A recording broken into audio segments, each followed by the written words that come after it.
what is online marketing and what is the best way to do it? Despite the fact that online marketing has been around for like 15 years now, it's still pretty hard to find proper answers to those questions, isn't it? Some people will tell you that online marketing is just about having a nice website. And these days, such websites also need to be responsive. In other words, optimized for mobile devices. Other people will claim that what you really need is SEO, search engine optimization, a set of techniques that can help your website to get better results in major search engines.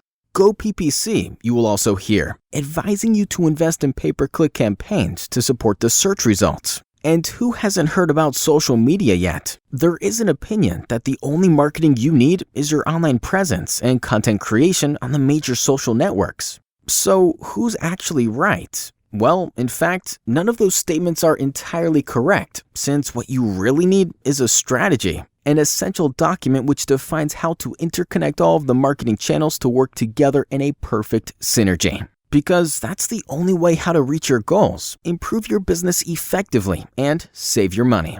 And who can help you with that? Well, we can. We will analyze your current business state, carefully prepare a custom marketing strategy exactly for your needs, and finally help you manage all the channels of your marketing mix.